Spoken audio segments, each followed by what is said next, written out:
I've never seen anything to this degree.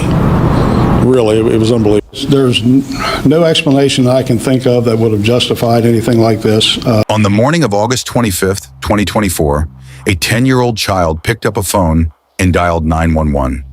She had been hiding for over 5 hours. In the darkness of her family home on Mandalong Court in Newmarket, Maryland, she and her 3 siblings had waited, terrified, silent, while the world outside their doors went still again. She did not know yet what she would find when she finally walked toward the stairs. None of them did. But she made the call, and what investigators found when they arrived that Sunday morning, more than 40 shell casings, 2 people dead in an upstairs bedroom, would launch one of the most chilling domestic violence cases in Frederick County history. Who had been in that house the night before? How had someone gotten in and gotten away without a single child being touched? And why, in the weeks before this happened, had the woman lying in that bedroom sent a message that nobody seemed to take seriously enough?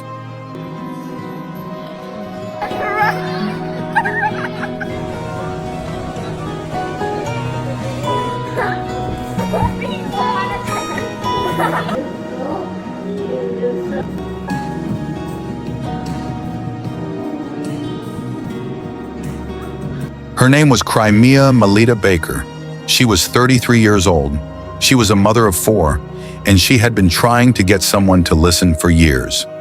Crimea Baker was born on August 16, 1991, in Park Ridge, Illinois, the kind of suburban Chicago town where people know your name at the grocery store. Her parents, Maurice and Patricia Baker, raised her in nearby Mundelein, and she graduated from Mundelein High School in 2009. By every account from the people who loved her, Crimea was the kind of woman who made a room feel warmer just by walking into it. Her friend Tiffany Poston described her simply, "She was always dancing and smiling and laughing, and she deserved everything good." She was a coach. She ran track herself as a teenager and went on to coach children in track and field. She worked with children with autism and had started her own therapy center. She loved to travel. She wanted her children to see the world. She loved cooking, music, fashion, birthdays, holidays, anything that brought people together. Her cousin Brianna Crozier put it this way: she was a coach for children. She was just amazing, loved to travel, wanted to make sure her kids saw the world, knew different cultures and different people.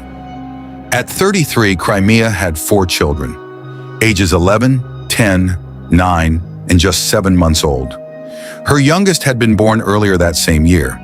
She had recently purchased a home on Mandalong Court, a quiet cul-de-sac near Lake Linganore in Newmarket, Maryland. She had sole legal and physical custody of all 4 children. She had fought hard for that custody, and the fight had not been clean. Crimea had been married to a man named David Philip Turner. They divorced in April 2019. Under the terms of the divorce, she was awarded sole legal custody and primary physical custody of the 3 children they shared.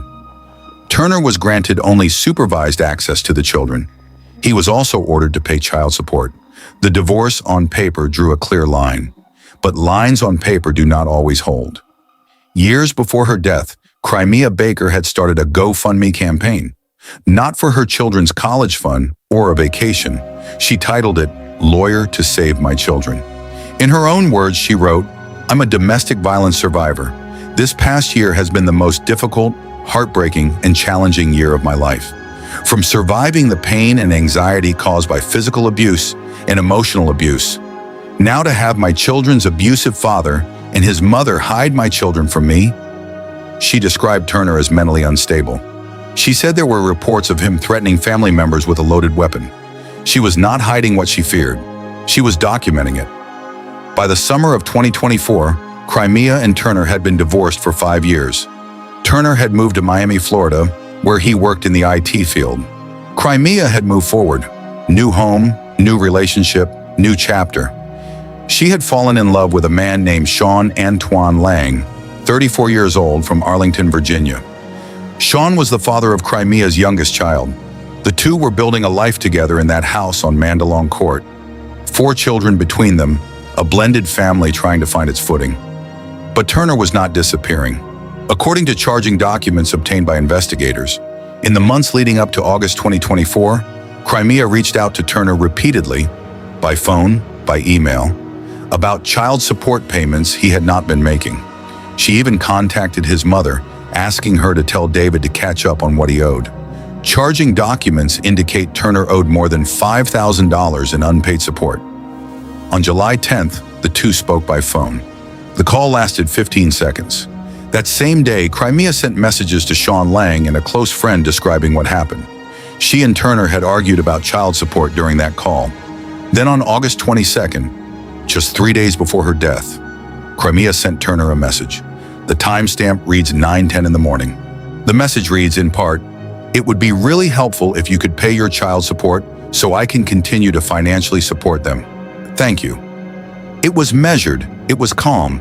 It was the kind of message you write when you have learned to choose your words carefully around someone. There is no record in the charging documents that Turner responded. Here is where this case shifts from a domestic dispute into something investigators would later describe as methodical. Surveillance footage from Turner's apartment complex in Florida captured him on August 23rd at 5:23 in the afternoon, walking toward his Toyota Highlander and driving away. He would not appear on those cameras again until 12:25 in the morning of August 26th, returning after the killings. That is a window of more than 30 hours. Turner would later claim to police that the last time he spoke to his ex-wife was the previous year. But investigators already had Crimea's phone records. They already knew about the July call. They already knew about the August 22nd message. The alibi he offered was a lie, and it would not hold. The shooting happened in the early morning hours of August 25th, 2024. One of the children, the 10-year-old who would later make the 911 call, reported hearing gunshots at approximately 1:25 in the morning. At that hour, 4 children were in that home. The oldest was 11. The youngest was 7 months. They hid. For over 5 hours, they did not move. They did not call out. They waited in the silence of their own home, not knowing what had happened, not knowing if whoever had done this was still there. When the 10-year-old finally made the call for help, she told the dispatcher what she had heard. When deputies arrived just before 7 in the morning, some of the children were walking down the stairs, pointing toward the master bedroom upstairs. Another child emerged from the basement. That child had been hiding there, alone, in the dark, since the middle of the night. In the upstairs bedroom, investigators found Crimea Baker and Sean Antoine Lang. They were in bed. They had been shot multiple times. Charging documents indicate that 44 shell casings and 1 live round were found throughout the home. 44 rounds fired into a bedroom where 2 people were sleeping. Frederick County Sheriff Chuck Jenkins, a man with 34 years in law enforcement, said he had never seen anything quite like this. He called it the type of crime that shocks the conscience. The Frederick County Sheriff's Office moved immediately. Within hours, investigators were treating this as a targeted killing. There was no sign of a random break-in. Nothing appeared taken. Everything about the scene pointed to someone who had come there with one specific purpose. Doorbell cameras in the neighborhood had captured the sound of the shots ringing through the cul-de-sac in the middle of the night. Surveillance cameras on Bodkin Way, the road running near the home, captured a Toyota Highlander parking at approximately 12:53 in the morning on August 25th. That vehicle matched the characteristics of Turner's registered car. Investigators spoke to Turner within days. He was living in Miami. He offered an alibi. According to Sheriff Jenkins, who spoke to the press during the investigation, "We have talked to the ex-husband in Miami. He alibied, so we're checking into the information he gave us." They checked, and it unraveled. Phone records contradicted his claim that he had not spoken to Crimea. The surveillance footage contradicted his claim that he had been in Florida. The gap in his apartment complex's camera footage from the afternoon of August 23rd to just after midnight on August 26th placed him nowhere he could account for during the exact window of the murders. For over a month, no arrest came. The public grew anxious. Investigators, according to the sheriff, worked 7 days a week. Tips were followed, other angles examined. The search expanded beyond Maryland. And still the arrest did not come. Because building a murder case, especially one that crosses state lines, requires a level of certainty that goes beyond suspicion. Investigators needed to connect Turner physically to the scene. Then in late September, something broke. On September 27, 2024, investigators issued a search warrant for Turner's vehicle in his Miami apartment. What they found there was enough.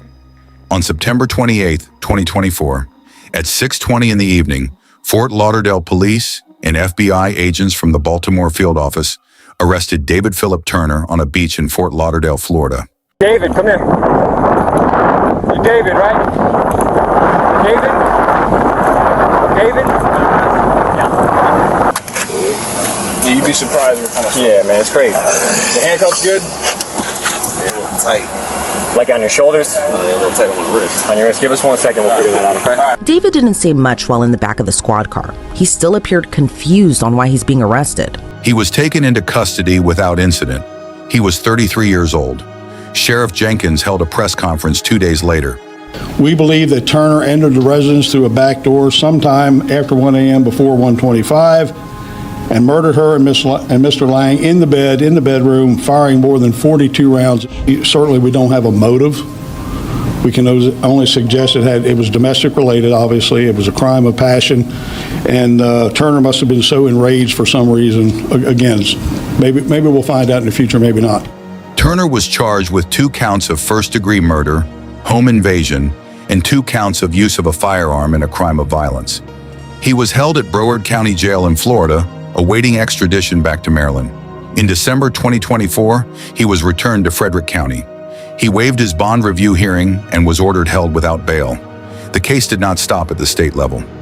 In November 2025, the U.S. Attorney's Office for the District of Maryland announced a federal indictment against Turner, charging him with interstate travel to commit domestic violence resulting in death and use of a firearm during a crime of violence resulting in death. The federal charge is significant. It frames what happened on Mandalong Court not as an isolated incident, but as the final act in a pattern of domestic abuse, one that crossed state lines, that was premeditated, and that ended 2 lives while 4 children were present in the home. The FBI, the Broward Sheriff's Office, Miami-Dade Police, Miami Beach Police, and Fort Lauderdale Police all worked on this case. The reach of the investigation reflected the gravity of the crime. As of the time this episode was written, David Philip Turner's trial had not yet taken place. Initially scheduled for the summer of 2025, proceedings were postponed. A new trial date was set for late March 2026, with a motions hearing in February. Turner has indicated he intends to represent himself, a decision that has complicated the court timeline significantly. The case requires approximately 35 witnesses from multiple states.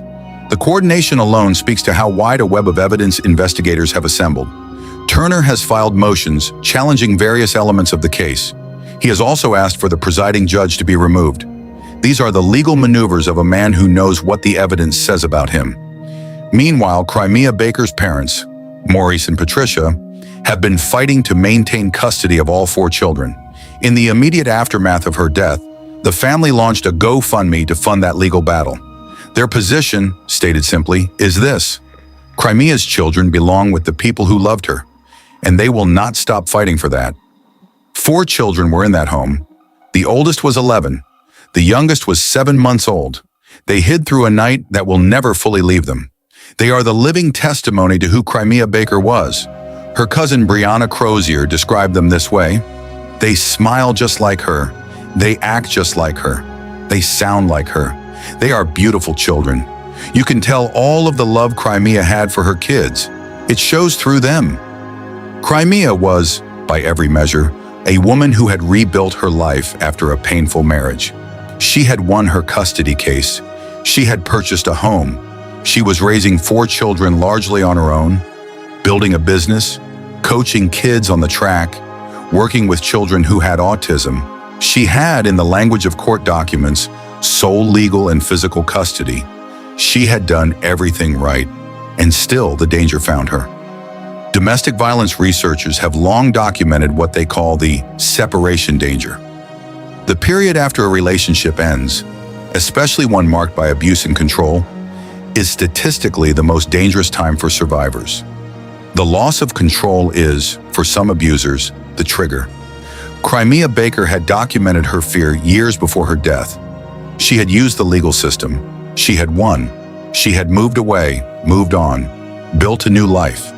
And yet the system did not protect her from a man who had been described, in her own words, as someone with reports of threatening family with a loaded weapon. Would earlier intervention have changed things? That is a question that has no clean answer. What we do know is this: Crimea Baker was not silent about what she feared.